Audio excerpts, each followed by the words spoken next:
No ar, pela Capela FM, mais um programa Um Pouco de Sol, da comunidade cristã Metanoia, uma comunidade batista.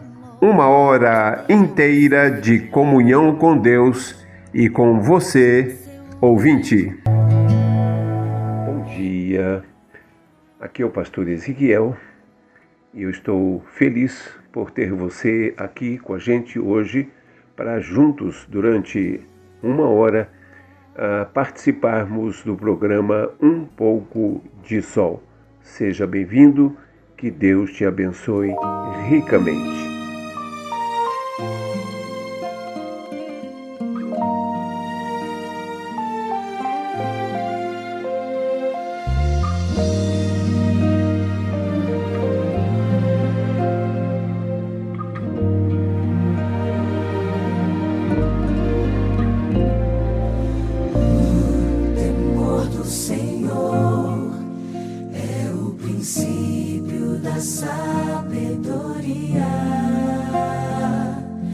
O seu caminho é fortaleza aos retos.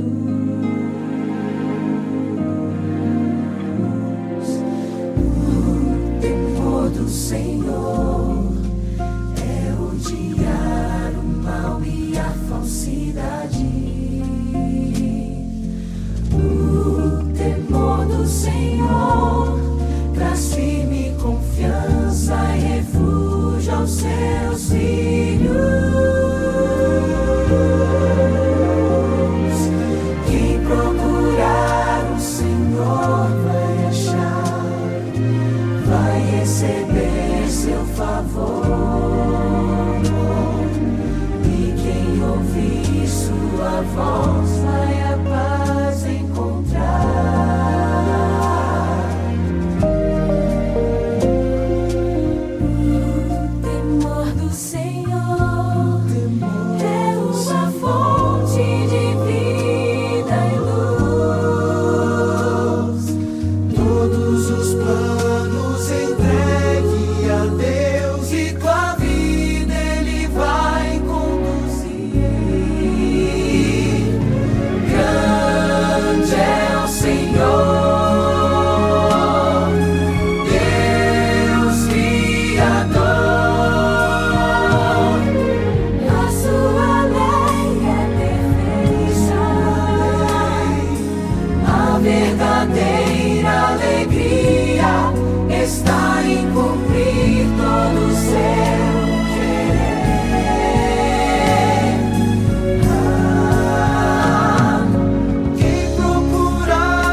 Este é um momento especial, o de estudar a Palavra de Deus. Bem-vindos ao estudo bíblico desta manhã. Abra sua mente e coração para o estudo que ilumina, liberta e transforma. Venha para juntos explorarmos as riquezas das Escrituras Sagradas sob a iluminação do Espírito Santo de Deus. É tempo de crescer na fé, aprendendo. Da minha fé, glória, glória ao autor da minha fé. Muito bom dia. Vamos para o nosso estudo de hoje, né? Semana passada o nosso assunto foi sobre o conhecimento de Deus. E eu quero hoje dar continuidade a este assunto, baseado naquilo que escreveu o maior sábio da história, Salomão, e também alguns outros personagens como Jó, como Davi, e que Deus possa estar nos orientando nessa jornada de hoje. E eu quero citar, para iniciar, alguns versos que foram expressos por Salomão, também por Jó e por um salmista bíblico.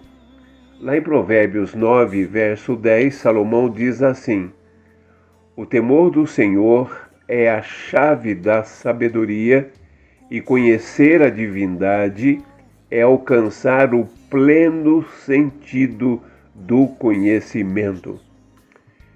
Lá em Jó, ele diz assim, Jó 28, 28, "Então asseverou ao ser humano, no amor respeitoso ao Senhor está a sabedoria, e evitar o mal é ter entendimento." Também o autor do Salmo 111, verso 10, aparentemente foi Davi que escreveu, mas não há muita certeza a esse respeito, mas o salmista que escreveu o Salmo diz assim, verso 10, "O temor do Senhor é o princípio da sabedoria." Então vamos tentar aprofundar um pouco nesta questão de conhecer a Deus como sendo sabedoria do ser humano, que é isso que a Bíblia nos informa. O que significa, então, o temor do Senhor é o princípio da sabedoria?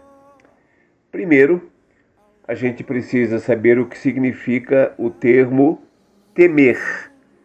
Muita gente acha que temer é ter medo. Eu temo fulano de tal, ou seja, eu tenho medo dele. Bem, o sentido no original da Bíblia, o grego, e também na língua portuguesa não é isso, né? O termo significa respeito profundo, reverência, respeitar e ser reverente com alguém está muito longe de ter medo desse alguém. Temer a Deus é reconhecer a santidade dele e, portanto, reconhecer a autoridade absoluta dele. Com isso, e por isso, ter uma verdadeira reverência para com o Senhor Deus. Ora, se eu reconheço a autoridade de alguém e tenho reverência por esse alguém, a palavra desse alguém precisa ser obedecida, afinal, ele é a autoridade que eu respeito. Ele tem uma autoridade absoluta, no caso Deus. E somente a pessoa que tem reverência, somente a pessoa que reconhece a autoridade desse alguém, quer ter um conhecimento verdadeiro deste alguém, no caso, Deus. Esse temor santo é a fonte de toda a sabedoria.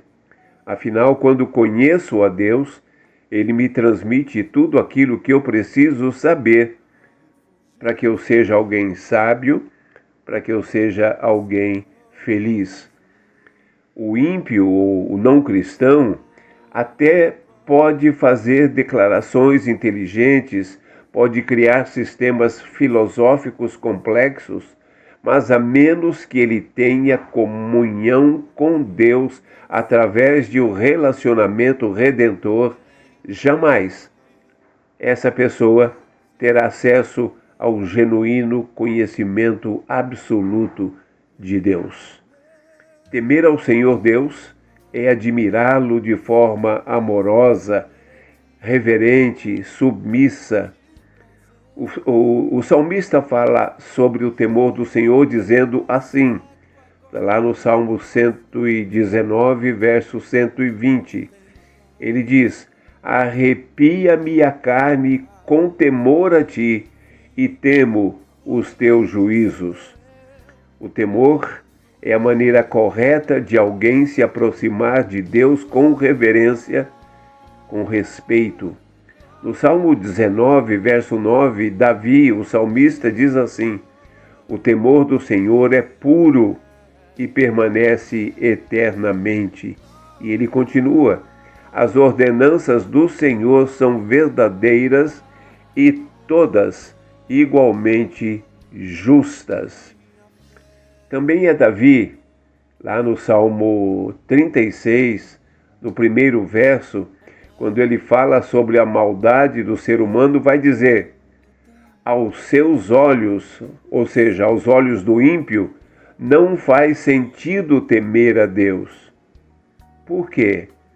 O ímpio não tem a verdadeira fé que dá origem ao temor do Senhor em resposta à sua revelação como Deus Todo-Poderoso, como Deus Criador dos céus, da terra, do mar e de tudo que neles há.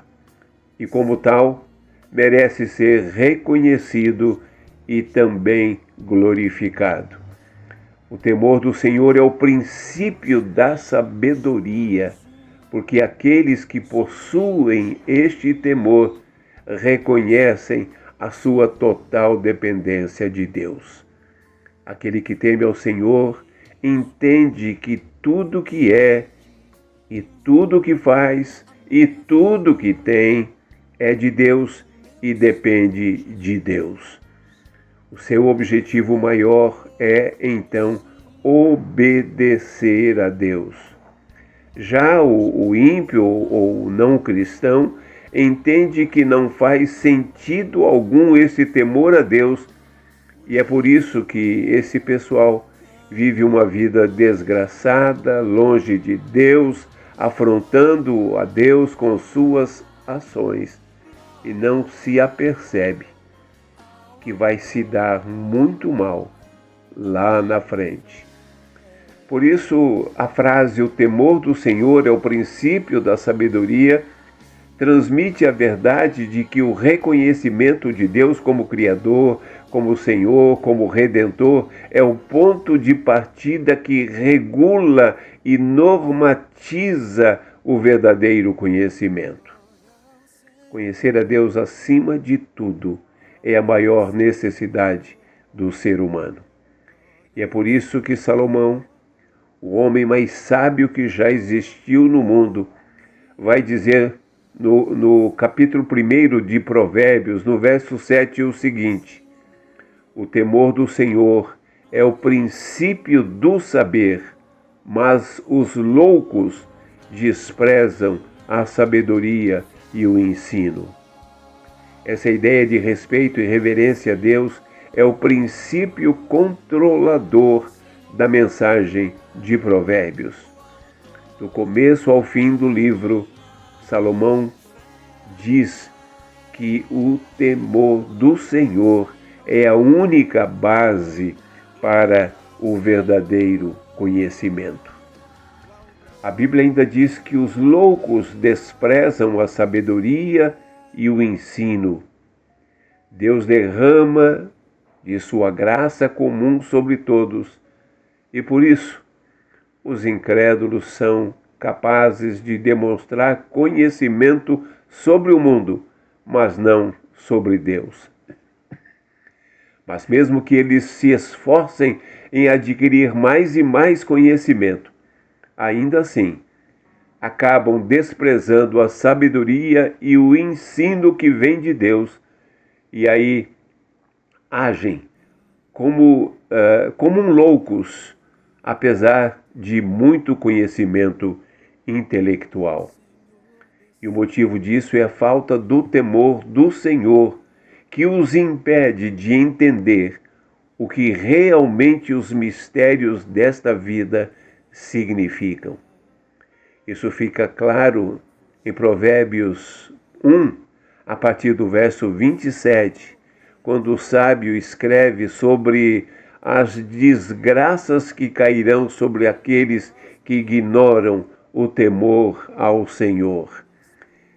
Preste atenção nesse texto, eu vou repetir, Provérbios capítulo 1, a partir do verso 27 até o verso 33.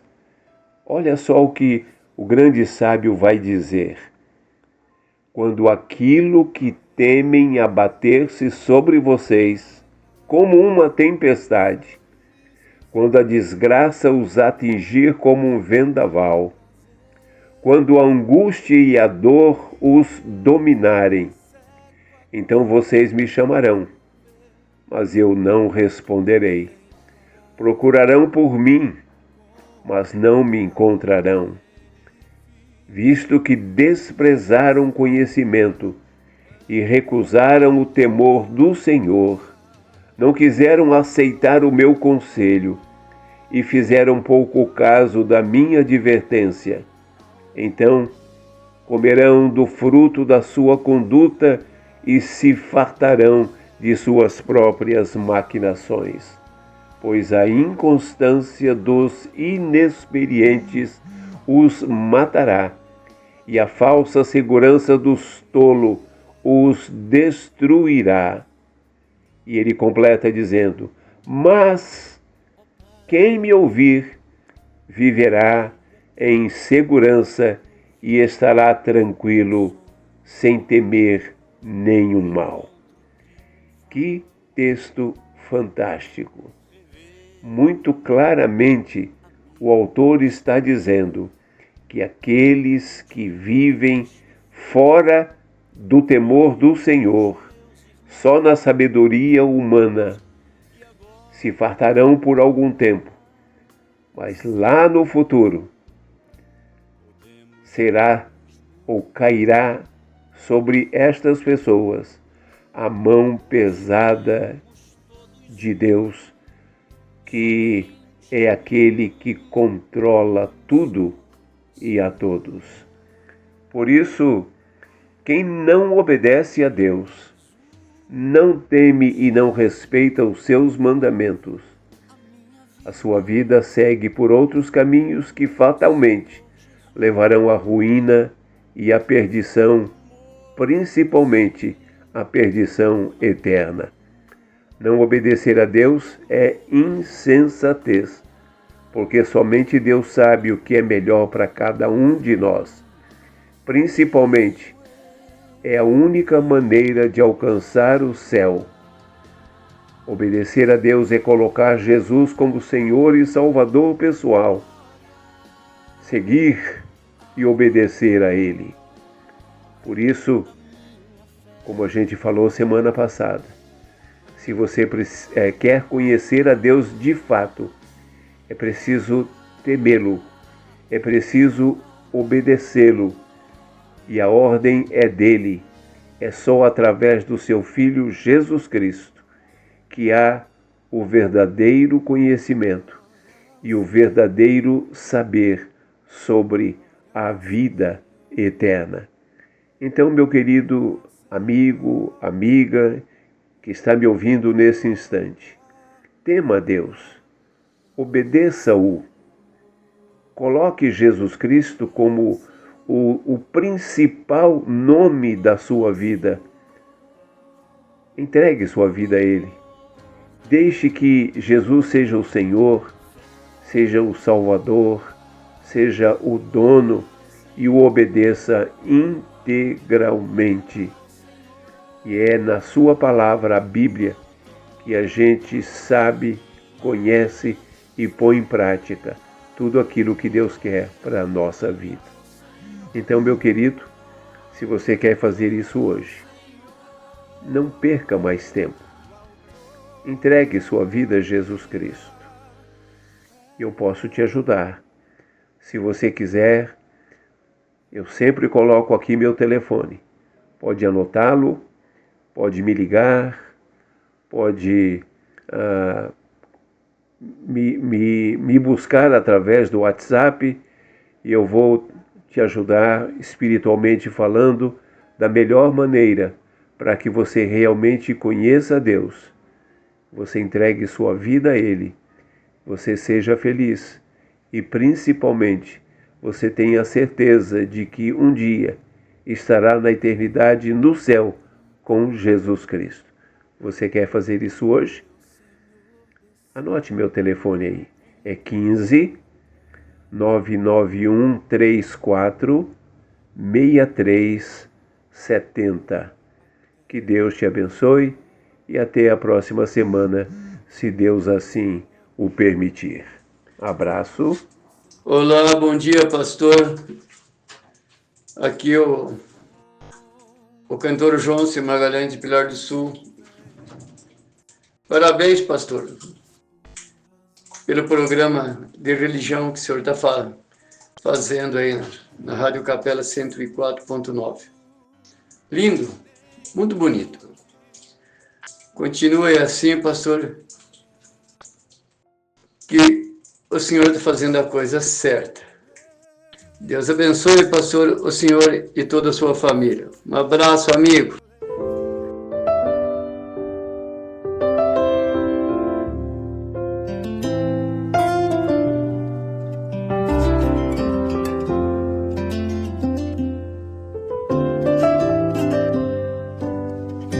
Diga para os temerosos, não há nada a temer. Poderoso é o teu Senhor, quando clama seu nome. Ele então virá, ele vem pra ti.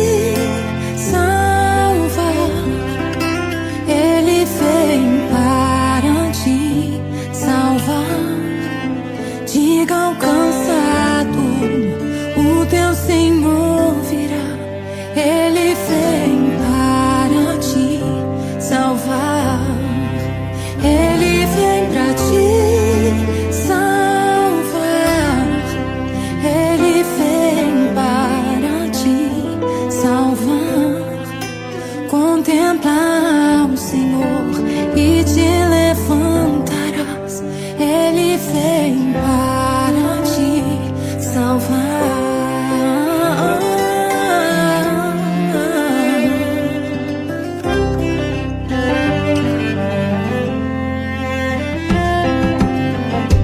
Diga para os abatidos, não percam a fé. Poderoso é o teu Senhor, quando clama seu nome. Ele então virá, ele vem pra te salvar.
Bom dia, pastor Ezequiel. Tudo bem com você e sua família? Comigo tudo bem. Aqui sou a Sandra, a companheira do Pedro Bueno. O Pedro Bueno, graças a Deus, está bem. Eu também estou bem. E eu agradeço. Deus que abençoe muito pelas suas orações, sua família. Um ótimo dia.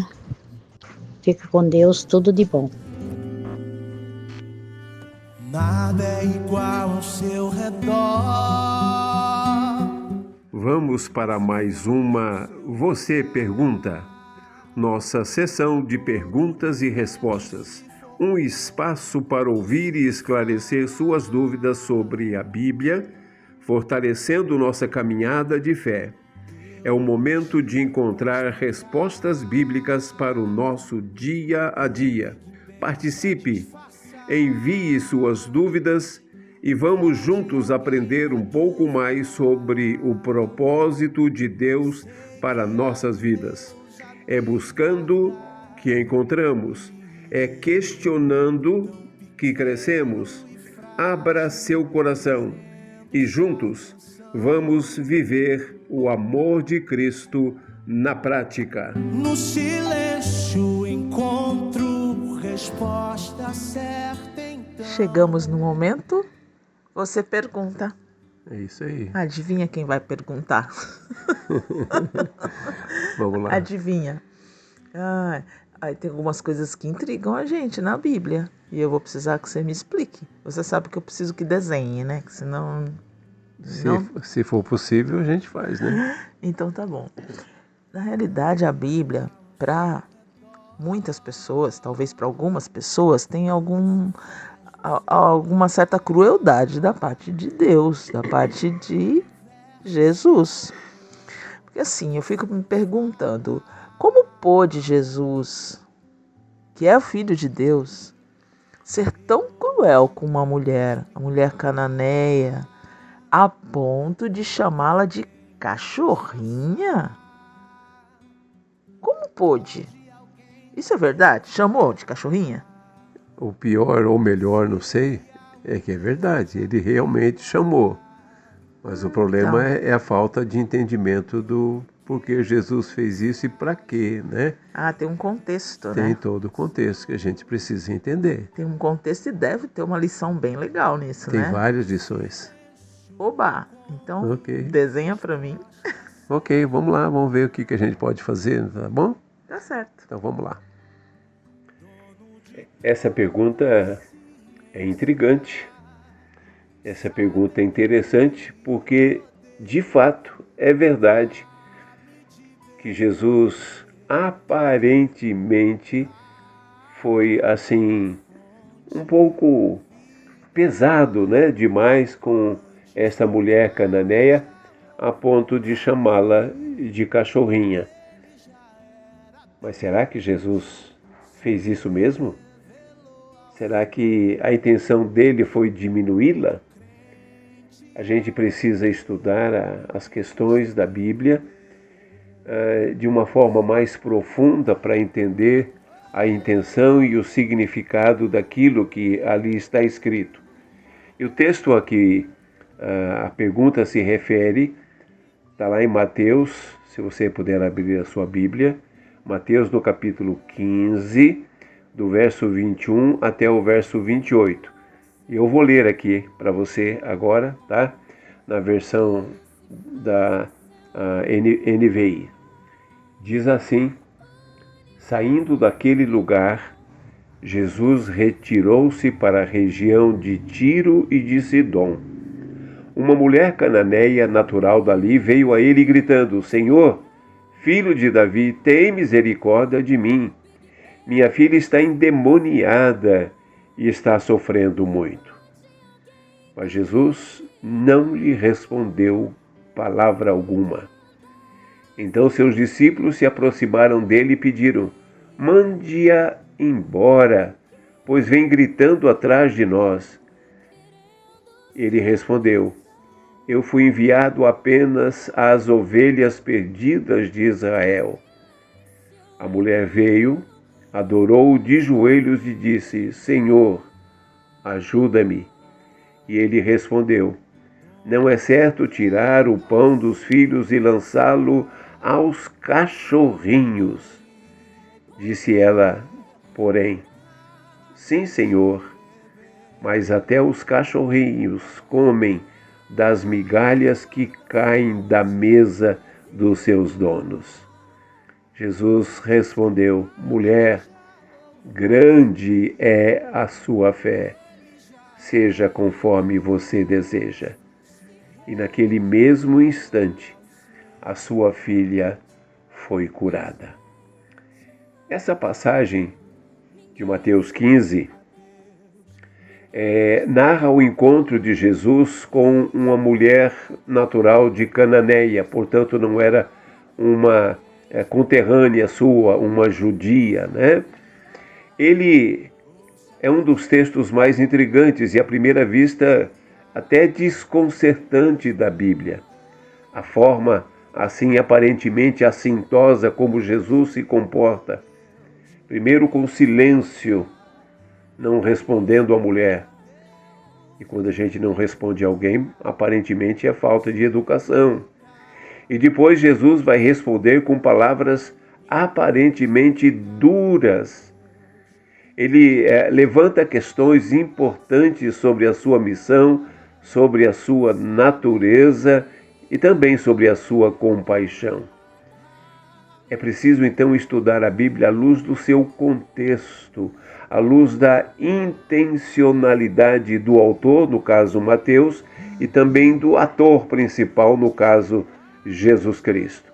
Então, para tentar entender este texto, nós vamos dividir em partes esse fato, esse episódio, fazendo algumas perguntas que entendo serem necessárias e até cruciais. Primeiro, será que Jesus chamou a mulher cananeia mesmo de cachorrinha?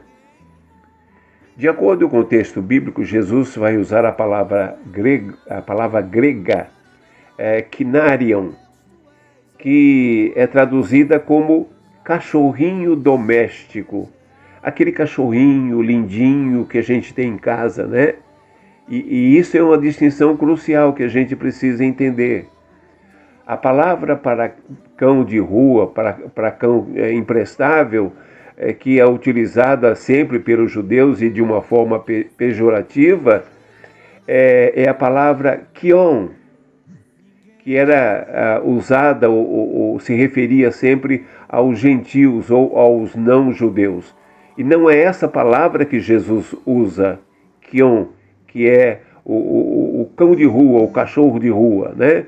Jesus vai usar kinarion, que é cachorrinho doméstico, cachorrinho de casa, aquele cachorrinho que todo mundo quer pegar, né? Veja que a falta de entendimento da palavra original já deixa de dar o sentido que Jesus estava querendo dar. O uso do diminutivo mostra que a figura empregada por Jesus não era uma ofensa, mas era uma metáfora. Você sabe o que é metáfora?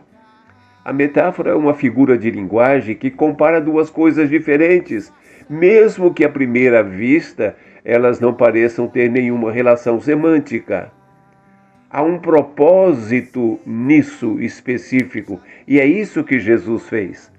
A expressão aqui usada por Jesus, cachorrinho de estimação ou cachorrinho da sala, contrasta com a de cão de rua.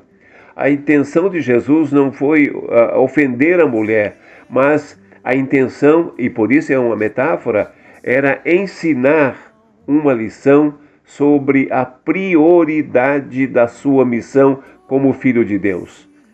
Jesus estava usando aquela situação com a mulher, porque Jesus conhecia a mulher, afinal ele é Deus, é onisciente, ele sabia da sua fé, ele sabia da sua humildade e ele sabia que ela não ia se importar com isso.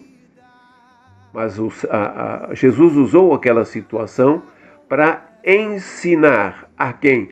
Aos judeus. Todo mundo que estava ali à sua volta, ou quase todo mundo, era judeu.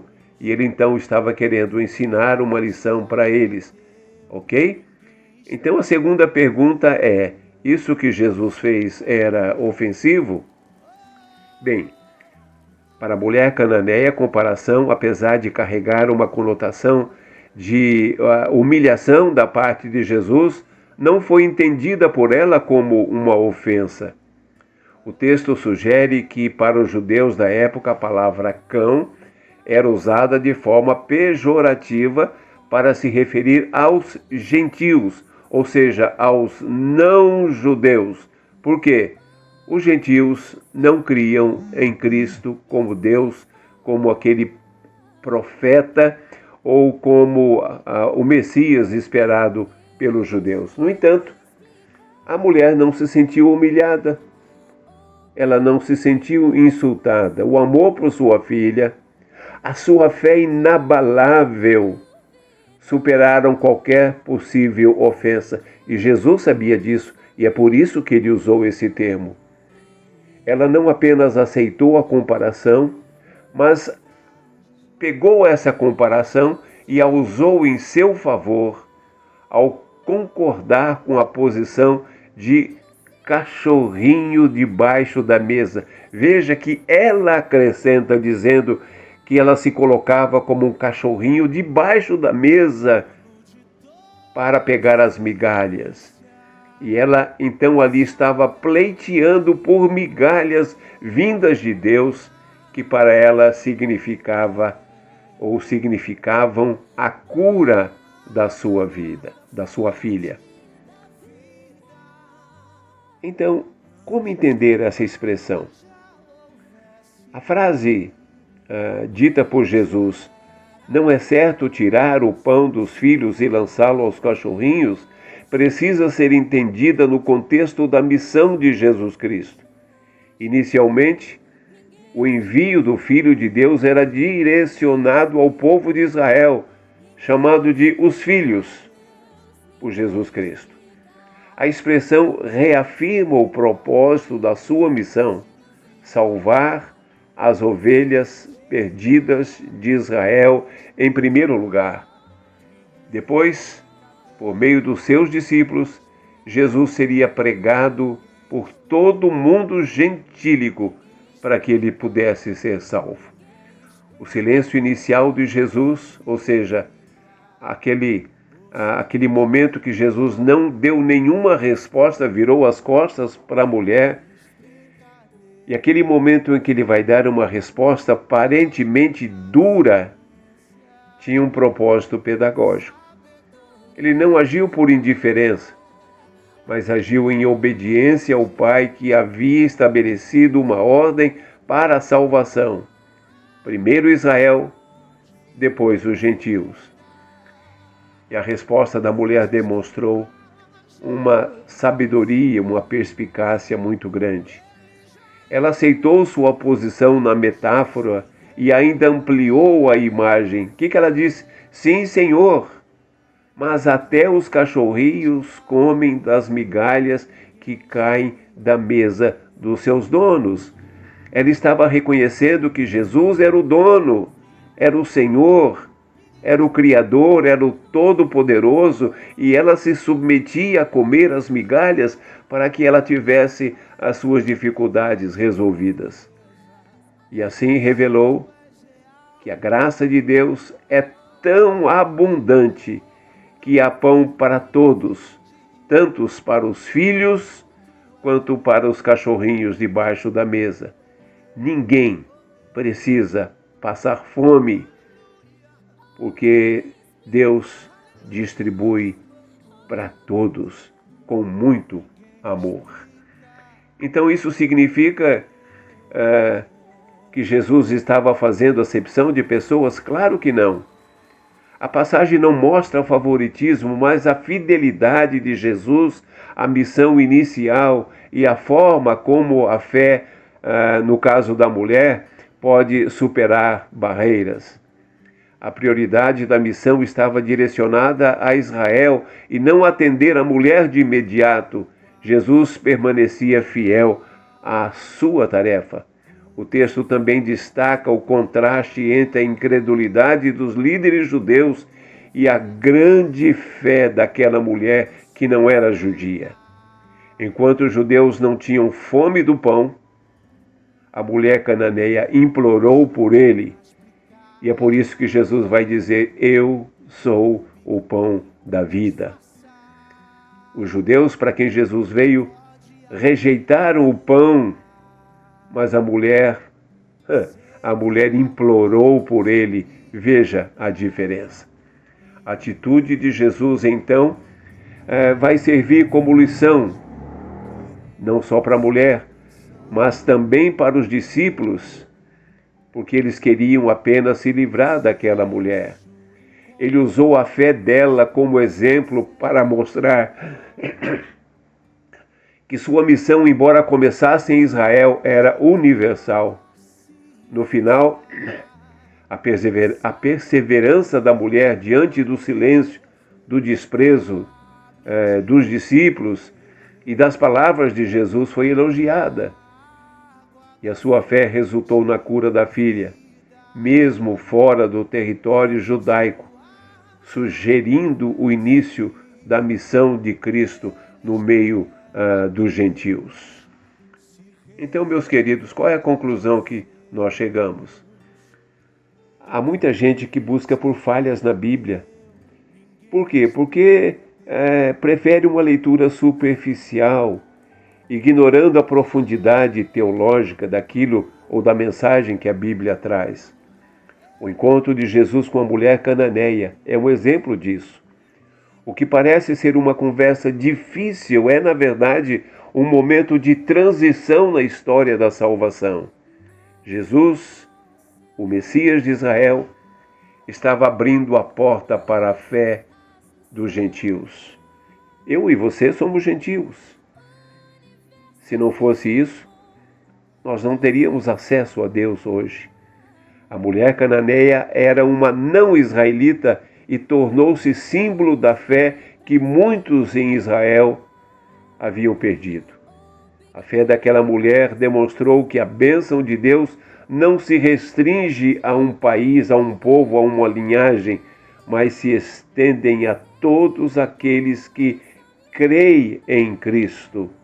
É um lembrete de que Jesus é o pão da vida, e como pão da vida, ele sempre tem o suficiente, não apenas para os filhos, mas também para todos aqueles que vêm de fora e o buscam. Então, meu querido, minha querida, a gente precisa fazer como aquela mulher. Senhor, eu quero esse pão, mesmo que seja migalha, ele resolve o meu problema. Todos nós precisamos deste pão, porque ele disse: eu sou o pão da vida, para que a gente tenha vida, vida aqui na terra e vida eterna nos céus, porque sem este pão da vida, ninguém chegará à eternidade para habitar no céu eternamente. Então, enquanto é tempo, tome posse deste pão e entregue sua vida nas mãos de Jesus. Que ele te abençoe grandemente. Bom dia, pastor Ezequiel. Tudo bem com você e sua família? Comigo tudo bem. Aqui sou a Sandra, a companheira do Pedro Bueno. O Pedro Bueno, graças a Deus, está bem. Eu também estou bem. E eu agradeço. Deus te abençoe muito pelas suas orações, sua família. Um ótimo dia. Fica com Deus, tudo de bom.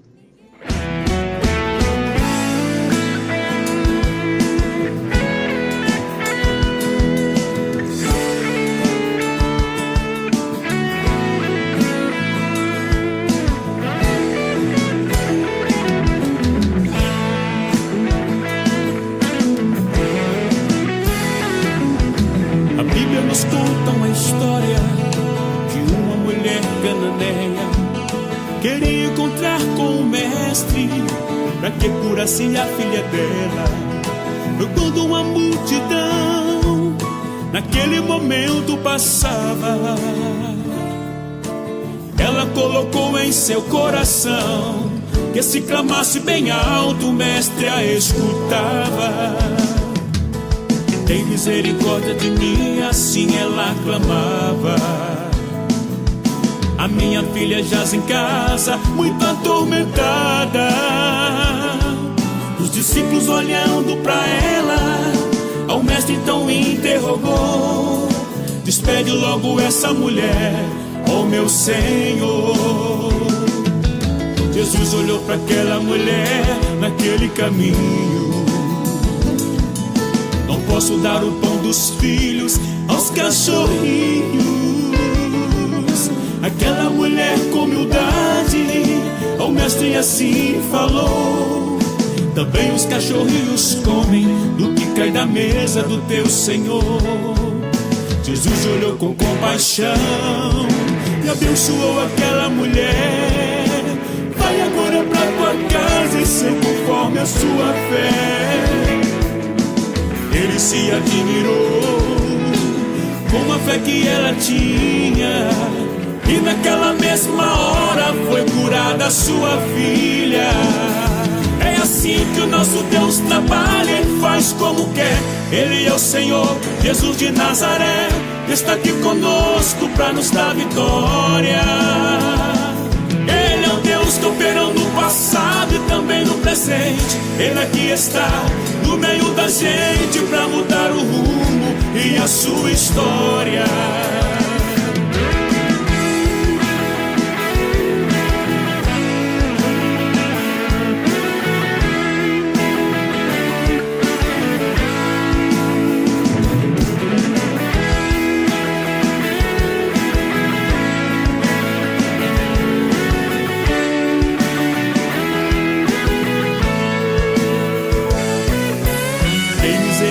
De mim, assim ela clamava.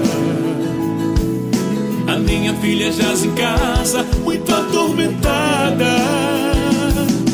Os discípulos olhando pra ela, ao mestre então me interrogou: despede logo essa mulher, ó meu Senhor. Jesus olhou pra aquela mulher naquele caminho. Não posso dar o pão dos filhos aos cachorrinhos. Aquela mulher com humildade ao mestre assim falou: também os cachorrinhos comem do que cai da mesa do teu Senhor. Jesus olhou com compaixão e abençoou aquela mulher. Vai agora pra tua casa e ser conforme a tua fé. Ele se admirou com a fé que ela tinha, e naquela mesma hora foi curada a sua filha. E naquela mesma hora foi curada a sua filha. E naquela mesma hora foi curada a sua filha.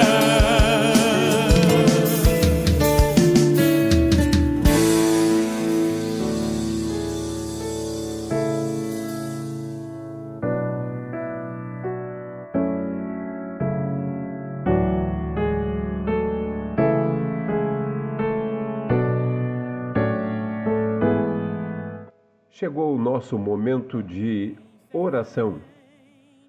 Orar é simplesmente falar com Deus.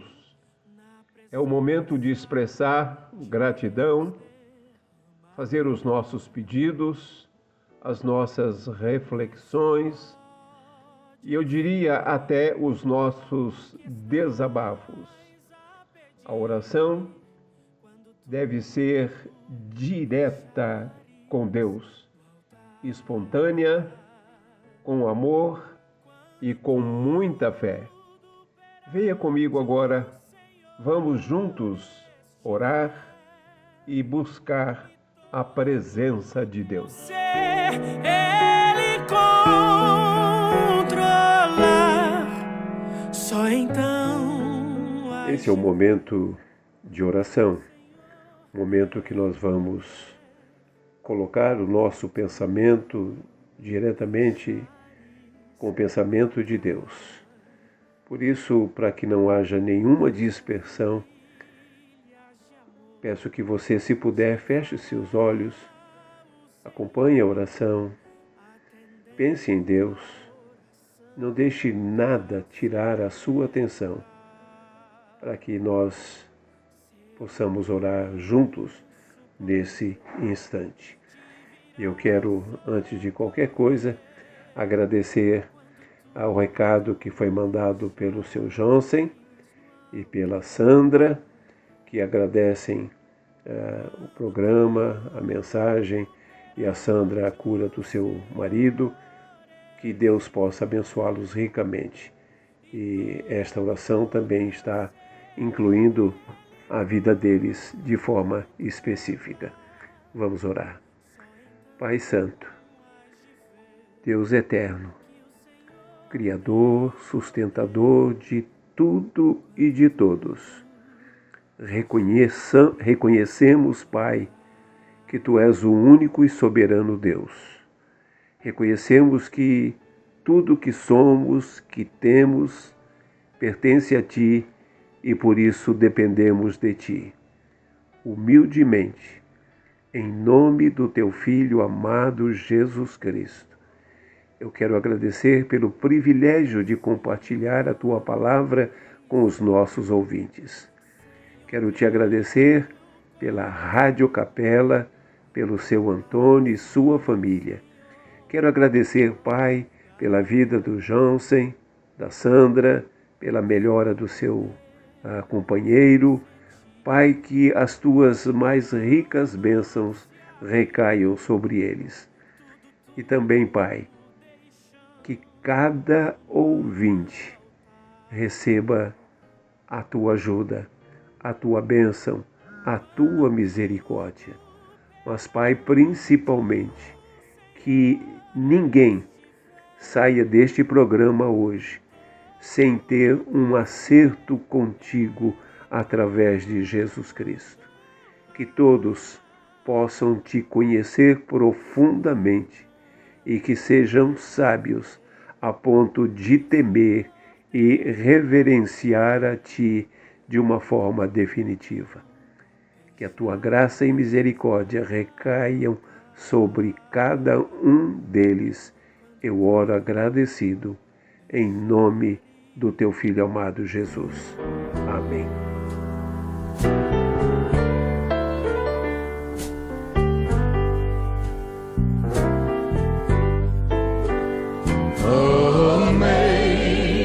Amazing grace, oh how sweet the sound that saved a wretch like me. I once was lost, but now I'm found. Was blind, but now I see. When we've been there 10,000 years, bright shining as the sun, we know less days to sing God's praise than when we first begun. Through many dangers, toils, and snares, I have already come.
Termina aqui o programa Um Pouco de Sol.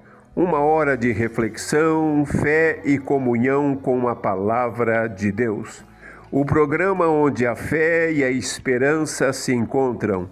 Que a paz e o amor de Cristo iluminem seus caminhos e fortaleçam a jornada no dia a dia desta semana. Até a próxima quinta-feira, 9 horas, se Deus permitir.